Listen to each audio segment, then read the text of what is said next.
Good day, mates. My name's Andrew Wirtz. I'm going to spend a little time today telling you how to travel, but how to travel on a budget. You like me, you're a wage earner. You only got a certain amount of money every month to pay your rent, pay your mortgage, pay your daily cost of living. So most of you think, well, I don't make enough money. I make $50,000 a year, $60,000 a year. I can't go to Australia. I can't go to Europe. I can't go to Asia. Bullshit. You can go anywhere you want to go. You can go anywhere you want to go.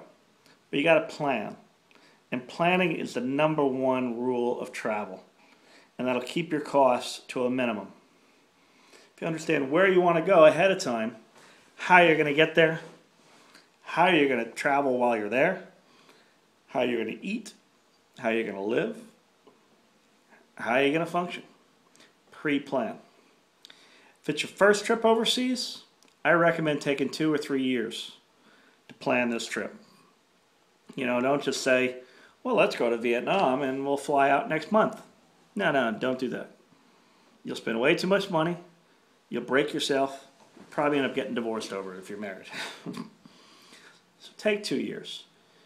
Figure out if it's yourself, is it you and your wife, is it your significant other, are you going on your own, whatever it is.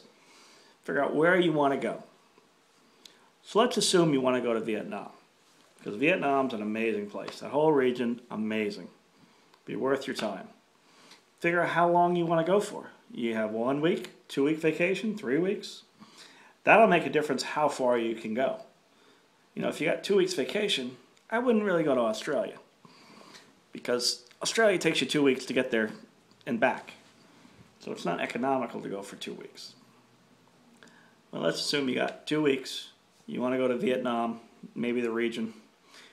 Now figure out where it's located on the map, what it's next to. Laos, Cambodia, Thailand. Maybe you want to do a regional trip and see some of those. See Bangkok for a day, you know, see Laos, Cambodia. You want to go to Hanoi, you want to go to, Saigon, you want to go to the Highlands. Figure out where it is. Put it on a map, a calendar, start to finish. Put like 3 days in Hanoi, 3 days in Bangkok, 3 days in, Saigon, or whatever the itinerary is. But keep it fluid. Because you don't want a fixed routine of like 9 a.m. doing this, 10 a.m. doing this, 12 o'clock having lunch. Especially in Vietnam. You'll never stick to a schedule like that. You'll drive yourself insane. Trust me, you'll drive yourself insane.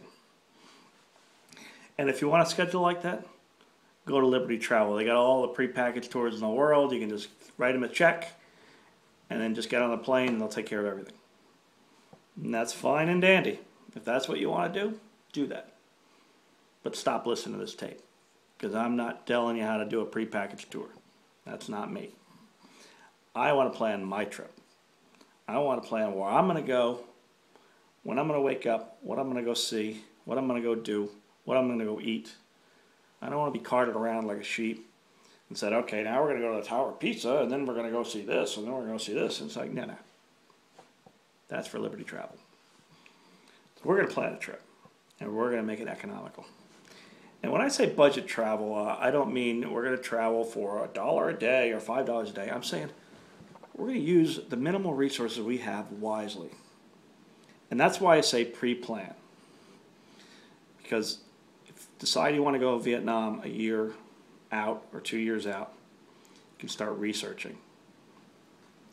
Go online. There's a valuable source of information online. Expat reviews, expat blogs, travel blogs, history information about the country, about the region. There's travel information. TripAdvisor has got some amazing information on there. User reviews that you got to weed through, the good and the bad and the ugly. Get consistency of reviews. Get the averages. So you go through all those. You figure out the towns you want to go to. Maybe you want to go to Hanoi, but you found out that Hoi An is a much better place for you. So instead of Hanoi, you go to Hoi An. So you get the sort of flushed out itinerary of 3 to 5 things in every place you want to go to. Figure out internal logistics in country, how to get from Hoi An to Hanoi, or Hanoi to Saigon, or Saigon to Bangkok. Plane, train, bus, rent a car and drive part of it. Figure out all these things and make sure your itinerary flows So you're not flying back and forth to different places. You're progressing from north to south, south to north, east to west. So it's a natural flow to get you from one place to the next for a smooth and easy trip. You know, I went to Australia, and we planned it from Port Douglas all the way down to Melbourne. And part of it we flew, part of it we drove, but it was sort of a flow. And we knew the weather patterns, so we knew that going from north to south is going to progressively get warmer and warmer as we got to Melbourne, rather than going the opposite way where we'd start off in Melbourne and be somewhat cold, and it'd be warmer up north. So understand the weather, understand the climate, and where you're going, all these logistics, and have an idea why you're making the plans, you know, so you can figure out how to get from A to B. So you got to figure it out. Book your flight over a year in advance. You know, I think you can do it like a little over a year and a half in advance. You know, I think that's as far out as they can book it. So book it whenever you can. That way it's paid for. It's done. You know you're going. You got your flight paid. It's in this month's budget, that flight cost. So you never have to worry about that flight cost again. It's done. It's paid. It's like you just bought a TV or something. So that's paid. Now you got your flight booked. Look at your accommodations. Where do you want to stay? Do you want to stay in hotels, motels, backpacker places, hostels? You're going to camp in a tent. You're going to get a cabin. You're going to get an apartment. You know, how are you going to travel? That's where you use TripAdvisor and other things like that again. Get the books. You know, get DK, get Rough Guide, get Rick Steves. You know, there's a whole bunch of different books. And I recommend getting 3 or 4 because they all have different editorial bents and slants. And some are better than others in certain things. So you need about at least 3 to judge. Watch travel programs. Watch the travel programs on a certain country, because then you get a real view of it, and you can see it live on television. You know, rather than reading in a book. If you're not a book person, you know, some people are book people, some people are TV people. So get all the influences. Read whatever you can.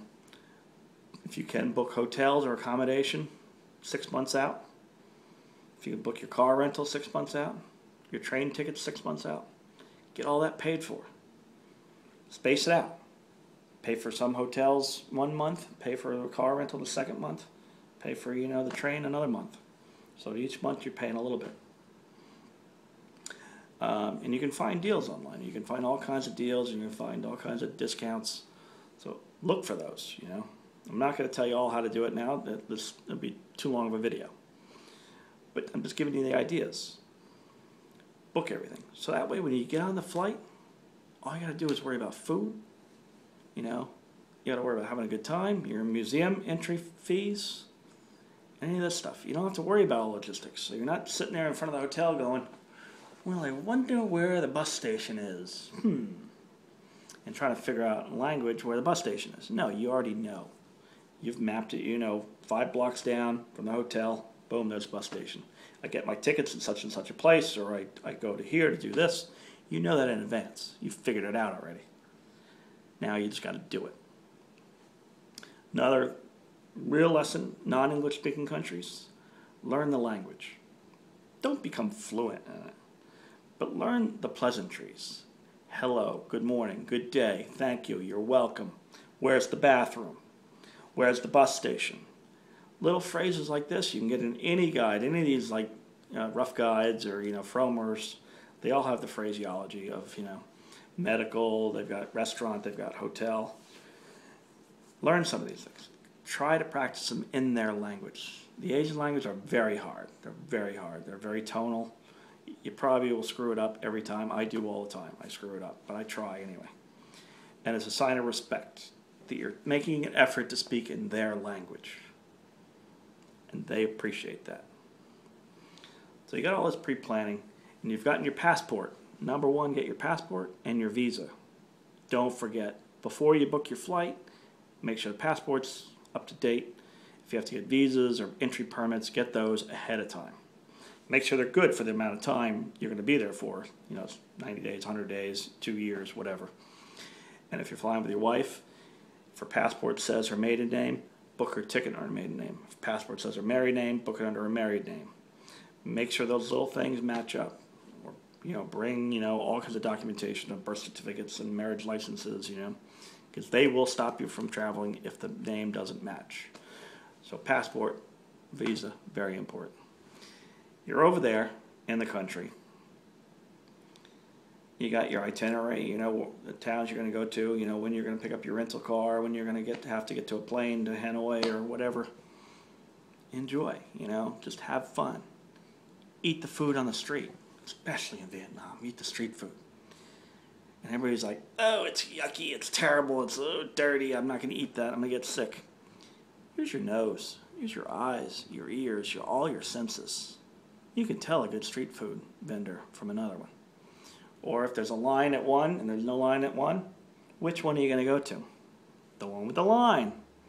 They know, the locals know that that's the good one. So, that's part of the experience, is eating the street food. Another cheap way to travel and eat, grocery stores, markets. Don't go to a restaurant 3 days a week, breakfast, lunch, and dinner. A, it's a waste of time. You got to sit there for at least an hour at each meal. You got to sit there, and then you got to tip. If you got to tip, it gets old going to a restaurant. Buy your granola bars, buy your breakfast for the hotel, for your cabin, for your camp, for whatever. Cook your own meal. And you see how they live. When you go to their grocery store, you see what their produce is. So it's a good way to understand the culture by going to their grocery store. Travel with your, buy your granola bars, your apples or pears or whatever fruit, so you have food for the day when you're off sightseeing. So you don't have to stop to eat. Unless you want, you find some little place, you want to have a little snack or something, you want to have a drink, or tea. Stop for a tea, But you have food so you're nourished, so you're not like famished every minute. And you don't have to stop to eat if you don't want to. So those are my lessons. It's basically pre-plan, pre-book, book as you go, as you're planning, and book and pay for as you go. Learn the language, learn something about the language, learn something about the culture, about their history. The people of that country will appreciate you much more if you learn something about them and how they live. But the final rule, and the most important rule, is when you're there, have fun, have a great time, and come back again.